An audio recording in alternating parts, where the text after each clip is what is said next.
नमस्कार दोस्तों, स्टूडेंट हो और आपको जर्मनी में घर चाहिए तो ये वीडियो आपके लिए है। जर्मनी में घर ढूंढना मुश्किल ही नहीं नामुमकिन है, ये आपने तो सुना ही होगा, क्योंकि जैसे ही आप एडमिशन लेते हो तो यहाँ पे आपको सबसे इंपॉर्टेंट चीज जो होती है वो है घर ढूंढना। और ये मेरे हिसाब से यहाँ का सबसे टफ जॉब है, क्योंकि इंडिया में या हमारे यहाँ पे कोई अलग सिस्टम होता है और यहाँ पे क्वाड्रेट मीटर के हिसाब से रूम्स होते हैं। तो इस वीडियो में हम लोग बात करेंगे कि आपको घर ढूंढने में क्या क्या चीजें ध्यान रखनी है, और आपको घर ढूंढने में मैं कुछ दूंगा थोड़े से टिप्स जो कि आपके लिए यूजफुल होंगी। तो चलिए स्टार्ट करते हैं आज का वीडियो। अभी मजा आएगा ना भिड़ो। अगर आपने मुन्ना भाई एमबीबीएस देखा होगा तो मुन्ना भाई में जो सीन है, जैसे ही संजय दत्त हॉस्टल में जाता है तो सर्किट बोलता है, अरे भाई ये तो शुरू होते ही खत्म हो गया। भाई ये तो शुरू होते ही खत्म हो गया यार। बस वैसा ही हाल कुछ जर्मनी के स्टूडेंट डॉर्म्स का है। यहाँ पे क्वाड्रेट मीटर के हिसाब से आपको रूम अलॉट होता है। तो स्टूडेंट डॉर्म में एरिया थोड़ा छोटा होता है एंड आपको पैसे देने पड़ते हैं near about 300 to 400 Euros per month. तो जर्मनी में जब मैं पहली बार आया था एज अ स्टूडेंट, तो मेरे लिए यहाँ पे एक काफी डिफिकल्ट क्वेश्चन ये था कि मुझे अकोमोडेशन कैसे मिलेगा एंड स्टूडेंट डॉर्म, या फिर इसका कॉस्ट कितना होगा या इसकी साइज कितनी होनी चाहिए। लेकिन तब मेरे पास कोई वीडियो नहीं था और कोई इन्फॉर्मेशन नहीं थी, तो मेरे लिए काफी डिफिकल्ट हुआ। तो जर्मनी में 3 तरह के स्टूडेंट्स के लिए अपार्टमेंट मेरे हिसाब से सबसे बेस्ट फिट है। फर्स्ट होता है स्टूडेंट डॉर्म। तो स्टूडेंट डॉर्म यानी कि आपको यूनिवर्सिटी में ही कोई, जैसे हमारे यहाँ पे हॉस्टल होता है, वहाँ यहाँ पे स्टूडेंट डॉर्म बोला जाता है। एंड स्टूडेंट डॉर्म में डिफरेंट टाइप्स के रूम्स होते हैं। तो अपार्टमेंट अगर आपको स्टूडेंट डॉर्म में मिल रहा है तो आई वुड से कि please go for it, because student के लिए ये सबसे रिकमेंडेड है। एंड स्टूडेंट डॉर्म में आपको सिंगल वोनुंग भी मिलता है एंड डबल वोनुंग भी मिलता है। फॉर एग्जाम्पल 10 से लेके 12 क्वाड्रेट मीटर तक आपकी रूम होती है एंड इसमें या तो सिंगल बंदा रहता है या फिर डबल जिमर में 25 से लेके 30 क्वाड्रेट मीटर में आप 2 लोग एडजस्ट होते हैं। तो ये था पहला ऑप्शन जो कि है स्टूडेंट डॉर्म। सेकेंड ऑप्शन जो आता है वो है वेगे, यानी कि शेयर्ड अपार्टमेंट, जिसमें एक घर होता है, अपना एक सेपरेट कमरा होता है, but kitchen and toilet common होता है। तो ये भी आपके ऊपर होता है कि आपको शेयर करना है या फिर आपको सिंगल अपार्टमेंट चाहिए। तो अगर आपको स्टूडेंट डॉर्म नहीं मिलती है एंड आपका लक खराब होगा तो आपको वेगे में भी आप रूम ढूंढ सकते हो यूनिवर्सिटी के पास में। उसके बाद जो थर्ड ऑप्शन आपके पास है वो है प्राइवेट स्टूडियो अपार्टमेंट, जो कि स्टूडेंट के हिसाब से सबसे कॉस्टली ऑप्शन है। बट अगर कोई सिटी में आपको ऑप्शन नहीं मिल रहा है तो आप कुछ महीनों के लिए आप वहाँ पे एडजस्ट कर सकते हो।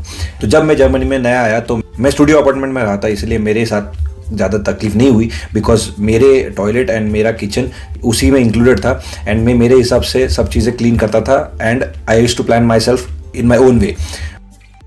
बट अगर आप शेयर्ड अपार्टमेंट में रहते हो तो आपको प्लान करना पड़ता है। एवरी वीक आपको डिसाइड करना पड़ता है, ये एक दिन में आप let's say on weekends you have to plan, and आपके पार्टनर के साथ आपको डिसाइड करना पड़ता है कि ये वीक में ये क्लीन करूंगा, सेकेंड वीक में वो क्लीन करेगा। तो थोड़ा डिपेंडेंसी होता है। और कॉस्ट के हिसाब से अगर मैं बात करूँ तो स्टूडेंट डॉर्म सबसे अच्छा होता है, बिकॉज स्टूडेंट को इलेक्ट्रिसिटी एंड बाकी सब चीज़ों का ध्यान में रखना नहीं पड़ता है। बाकी एक्स्ट्रा जो चार्जेस होते हैं वो यूनिवर्सिटी ही टेक केयर करती है। शेयर्ड अपार्टमेंट में यानी कि वेगे में डिपेंड करता है कि हाउस ओनर ये चार्ज खुद पे करता है या आपको पे करने के लिए बोलता है। एंड स्टूडियो अपार्टमेंट में भी वैसा ही है। स्टूडियो अपार्टमेंट में सारी चीज़ें आपको ही पे करनी पड़ती है। तो studio apartment is the third option, but I would say costliest option. And अगर स्टूडेंट हो तो मेरे हिसाब से आप स्टूडेंट डॉर्म के लिए ही जाइए, जो यूनिवर्सिटी के पास में होता है एंड बाकी खर्चे आपके कम होते हैं। सो इसके बाद जो हम लोग बात करेंगे वो है अपार्टमेंट की साइज़। तो अपार्टमेंट की साइज़ यहाँ पे काफ़ी छोटी होती है। हमारे यहाँ पे काफ़ी डिफरेंट सिनारियो होता है। हमारे यहाँ पे स्क्वायर मीटर पे हम लोग अपार्टमेंट लेते हैं, बट जर्मनी में ऐसा नहीं होता है। जर्मनी में आपको क्वाड्रेट मीटर पे अपार्टमेंट मिलता है एंड सिंगल अपार्टमेंट आपको मान के चलिए कि 10 या फिर 15 क्वाड्रेट मीटर के हिसाब से आपको रूम मिलती है। अगर आप स्टूडेंट अपार्टमेंट ढूंढ रहे हो तो आपने क्या चीज़ों का ध्यान में रखना चाहिए। सबसे पहले तो आता है उसका लोकेशन, वो यूनिवर्सिटी से कितना दूर है, उसके बाजू में शॉपिंग मॉल या फिर आपको कोई चीज़ की जब जरूरत होती है, जैसे कि यहाँ पे जो लोकल शॉप्स है रेवे, लीडल, एडिका, वो कितना दूर है। उसके बाद आता है बस स्टॉप, जो कि काफ़ी इंपॉर्टेंट है, बिकॉज लोकल ट्रांसपोर्ट यहाँ पे काफ़ी अच्छा है, बट आपको देखना है कि आपके अपार्टमेंट से आपका बस स्टॉप कितना दूर है। उसके बाद आपको देखना है कि ये फर्निश्ड होता है या अनफर्निश्ड होता है। यहाँ पे फर्निश्ड का मतलब होता है कि बेसिक चीज़ें आपको दी जाती है, जैसे कि कबर्ड हो गया, बेड हो गया, एंड आपका जो स्टडी टेबल होता है ये आपको दिया दिया जाता है यूनिवर्सिटी की तरफ से। आपको ये देखना है कि ये आपके रूम में अवेलेबल है कि नहीं। उसके बाद जो सबसे इंपॉर्टेंट मुझे लगता है कि आपको लॉन्ड्री फैसिलिटीज अवेलेबल है कि नहीं वो देखना है, बिकॉज वॉशिंग मशीन अगर आपके अपार्टमेंट में नहीं होगी तो आपको काफी दिक्कत का सामना करना पड़ता है। 6 महीने यहाँ पे ठंडी का टाइम होता है एंड आपको washing is the very important thing, because you have to wash your clothes every day. तो वॉशिंग मशीन आपके अपार्टमेंट में है कि नहीं, आप इसके ऊपर प्लीज ध्यान दीजिए। यूटिलिटीज क्या क्या इंक्लूडेड है ये भी आप पूछ सकते हो, जैसे कि electricity, water bills, heating and internet. ये 4 चीज़ें काफ़ी इंपॉर्टेंट है, बिकॉज ये सब चीज़ें अगर आपको पता है पहले से कि ये इंक्लूडेड है तो आपको कैलकुलेशन करने में आसानी होगी। कॉस्ट ब्रेकडाउन यानी कि सबसे इंपॉर्टेंट चीज़ हमारे लिए होती है कि ये अपार्टमेंट जो हम लोग लेते हैं वो कितने का है। तो अगर आप मान के चलिए कि बड़े सिटी में जैसे म्यूनिक हो गया, बर्लिन हो गया या फिर फ्रैंकफर्ट हो गया, इन सिटीज़ में आपको 600 से लेके 800 यूरोस तक अपार्टमेंट मिल जाती है, जो कि मैं शेयर्ड अपार्टमेंट की बात कर रही हूँ। यानी कि अगर आप 2 लोगों के साथ या 3 लोगों के साथ रहते हैं तो वो डिवाइड होता है 3 लोगों के साथ। चीपर सिटीज में जैसे कि स्मॉल टाउन्स में आपको 300 से लेके 400 यूरोस तक भी शेयर्ड अपार्टमेंट मिल जाएगी। एडिशनल चार्जेस जो मैंने आपको बोला कि एडिशनल चार्जेस अपार्टमेंट के साथ जैसे होते हैं, जो कि यूटिलिटीज होता है, यहाँ पे उसको बोला जाता है नेबनकॉस्टन। एंड नेबनकॉस्टन का आप 100 से लेके 150 यूरोस आप एक्स्ट्रा पकड़ के चल सकते हो, वो आपको लगता ही है। कॉस्ट के हिसाब से अगर देखा जाए तो उसमें डिपॉजिट भी एक चीज होती है। तो अपार्टमेंट के लिए आपको डिपॉजिट भी देना पड़ता है, वो हर अपार्टमेंट के हिसाब से अलग अलग होता है। तो अगर बड़े सिटी में अगर आपका शेयर्ड अपार्टमेंट का चार्ज है 700 यूरोस, तो आप उसमें 100 से लेके 150 यूरोस एडिशनल कॉस्ट जो कि नेबनकॉस्टन होता है वो पकड़ के चल सकते हो।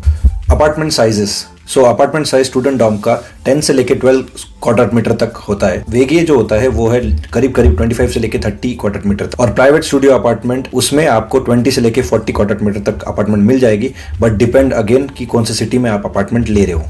जो ऐप होते हैं वो है आपके ईबी क्लीनिंगज़ाइगन, वेगे गेजुक्ट एंड इमोबिलियन स्काउट।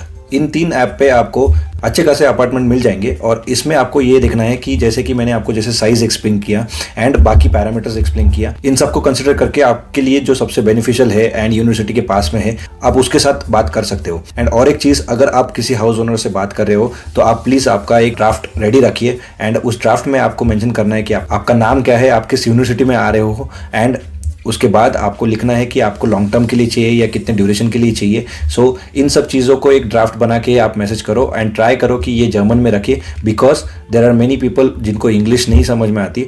अगर उनको आप जर्मन में मैसेज करोगे तो वो आपके लिए अच्छा होगा और आपको रिप्लाई आने के चांसेस ज़्यादा हाई होते हैं। और मेरे दोस्त के साथ एक प्रॉब्लम हुई, जब वो इंडिया में था तो उसने इन ऐप्स पे एडवर्टाइज देखा था और एडवर्टाइज देख के उसको एक अमाउंट उसने बात की थी, सब चीजें हो गई थी, अपार्टमेंट व्यूइंग का भी, ऑनलाइन व्यूइंग भी हो गया था और उसने अराउंड अबाउट 600 यूरोस तक उसने ट्रांसफर भी कर दिया था। And then when he came here in Deutschland उसको समझ में आया कि ये उसके साथ फ्रॉड हुआ है। और यहाँ पे ऐसे काफ़ी सारी चीज़ें होती है। तो आपके लिए मैं आपको यही बोलूँगा कि अगर आपको पॉसिबल है तो ट्राई कीजिए नेगोशिएट करने का, बट कोई भी अमाउंट ट्रांसफर करने के पहले आप 100% श्योर हो जाओ कि ये सही करेक्ट बंदा है कि नहीं, बिकॉज यहाँ पे बहुत सारे प्रॉब्लम्स होते हैं and people face problem when they come to Deutschland. तो ट्राई कीजिए कि अगर आपका कोई यहाँ पे जान पहचान वाला है तो वो या तो वहाँ पे जाके विजिट करे, पर्सनली बात करे, और अगर आपका कोई यहाँ पे नहीं है तो ट्राई कीजिए कि उनके साथ कम्युनिकेशन रखिए कि मैं जैसे ही वहाँ पे डॉइचलैंड में आता हूँ आपको मैं पे कर दूंगा। आप उनको रिक्वेस्ट कर सकते हो कि जैसे ही मैं जर्मनी में आ जाऊंगा मैं आपको अमाउंट पे कर दूंगा। और एक टिप मैं जो बोलना चाहता हूँ कि जैसे वीडियो वीविंग